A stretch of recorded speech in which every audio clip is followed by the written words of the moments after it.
क्या आपको भी लगता है कि इलॉन मस्क टेस्ला कंपनी के फाउंडर हैं? क्या आपको भी लगता है कि टेस्ला मोटर्स को एस्टेब्लिश इलॉन मस्क ने किया है? तो शायद आप गलत हैं। स्वागत है आप सभी का हमारे चैनल एमएच मीडिया पर। जी हाँ दोस्तों, इलॉन मस्क ने टेस्ला मोटर्स को जो ग्रोथ, नेम और फेम दिलवाया है, उससे हर किसी को यही लगता होगा कि टेस्ला मोटर्स के फाउंडर्स इलॉन मस्क ही हैं, जो कि ऐसा बिल्कुल नहीं है। तो कौन है टेस्ला मोटर्स के फाउंडर?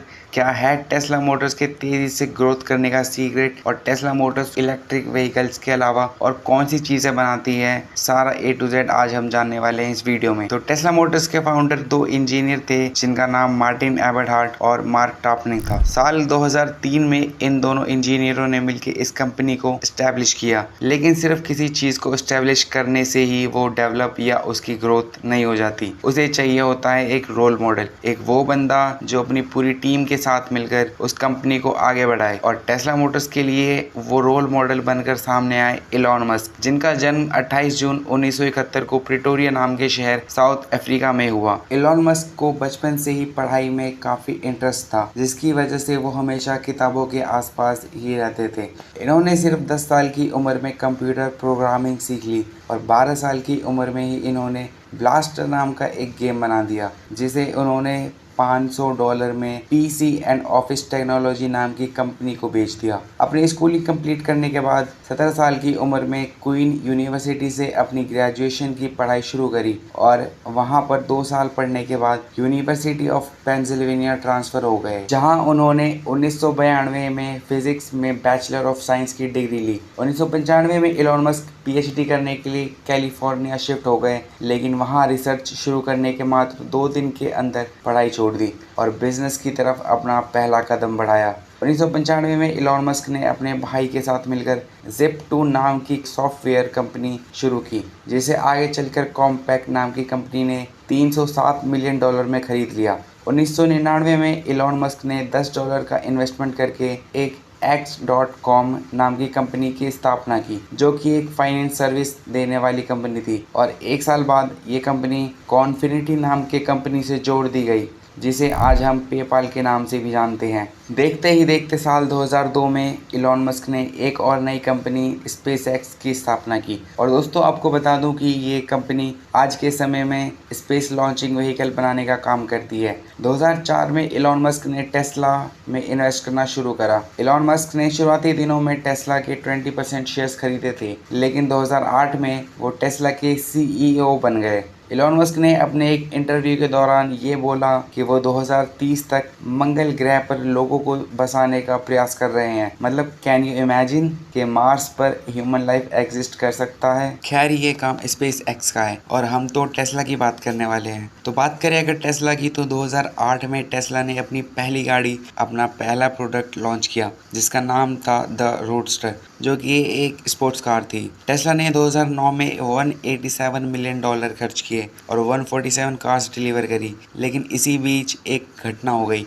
मार्क टापनिक, जो कि टेस्ला के फाउंडर और as a vice president and CEO काम करते आ रहे थे कंपनी में, उन्होंने 2008 में कंपनी को छोड़ दिया। तो दोस्तों, जिनको लगता है कि टेस्ला सिर्फ इलेक्ट्रिक कार्स ही बनाती है, तो आप लोग बहुत बड़ी गलतफहमी में जी रहे हो, क्योंकि टेस्ला सिर्फ इलेक्ट्रिक कार्स ही नहीं बल्कि इलेक्ट्रिक कार्स में लगने वाली बैटरीज, सोलर पैनल्स, घरों में यूज होने वाली एनर्जी स्टोरेज डिवाइसेस जैसी चीज़ें भी बनाती है। यही एक मेन वजह है टेस्ला की तेज़ी से ग्रोथ की। लेकिन ये सारी चीज़ें बोलने और सुनने में ही आसान लगती है, लेकिन करना उतना ही मुश्किल होता है। ऐसे ही कुछ चैलेंजेस फेस करने पड़े टेस्ला को भी। तो क्या क्या चैलेंजेस रहे टेस्ला के, क्या क्या कंट्रोवर्सीज रही, किन किन गाड़ियों को अभी तक टेस्ला ने लॉन्च किया है, जानने के लिए बने रहिए हमारे साथ। 2008 में अपनी पहली गाड़ी द रोडस्टर लॉन्च करने के बाद टेस्ला ने US डिपार्टमेंट ऑफ एनर्जी से $465 मिलियन का लोन लिया, क्योंकि टेस्ला को अपनी अगली नई मॉडल की गाड़ी लॉन्च करनी थी, इसलिए उनको लोन लेना पड़ गया।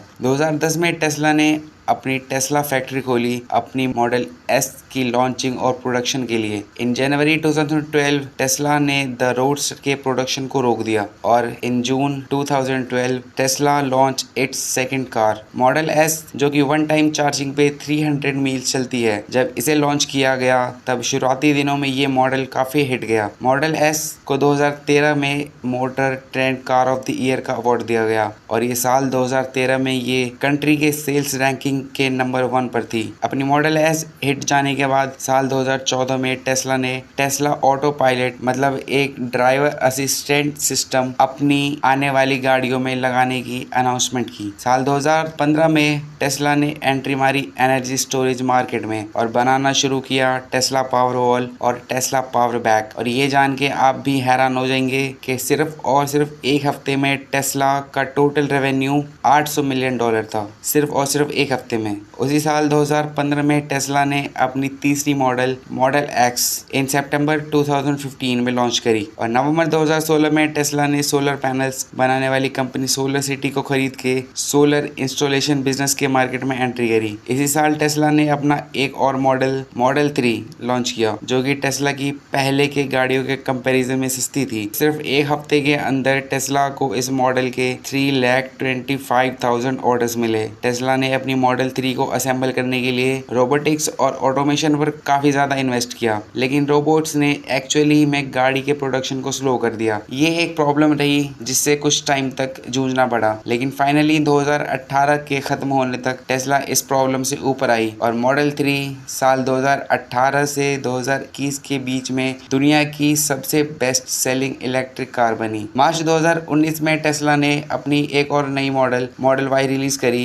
जो कि साइज में बाकी गाड़ियों के कंपैरिजन में छोटी थी। इसकी डिलीवरीज 2020 से शुरू हो गई। इसके दौरान टेस्ला ने अपनी प्रोडक्शन कैपेसिटी और नई गीगा फैक्ट्रीज खोलने पर बहुत ज्यादा इन्वेस्ट किया। अभी लास्ट ईयर 2023 में टेस्ला ने अपना एक साइबर ट्रक भी लॉन्च किया है। ये कहना बिल्कुल भी गलत नहीं होगा कि टेस्ला ने वर्ल्ड कार मार्केट में इलेक्ट्रिक कार्स को एक अलग ही पहचान दी है। देखा जाए तो टेस्ला का मिशन और विजन दोनों साफ साफ क्लियर है और वो है 21st सेंचुरी का मोस्ट अट्रैक्टिव ऑटोमोबाइल कंपनी बनना। और जिस तरह का काम ये कंपनी अभी तक करती आई है उस तरीके से तो ये काम इम्पॉसिबल नहीं लग रहा। खैर इम्पॉसिबल तो दुनिया में कोई काम नहीं है और ये बात इलॉन मस्क ने प्रूफ करके दिखाया है, क्योंकि इलॉन मस्क ने जो पिछले 5 साल में हासिल किया है उसे किसी नॉर्मल बिजनेसमैन या एंटरप्रेन्योर को अचीव करने में कम से कम 50 साल लगते। लेकिन दोस्तों, हर सिक्के के 2 पहलू होते हैं। अगर कोई चीज़ अच्छी है तो कुछ उसकी बुराई भी होगी। अगर आप किसी चीज़ की पॉजिटिविटी को देख रहे हो तो उसकी कोई नेगेटिव चीज़ भी होगी।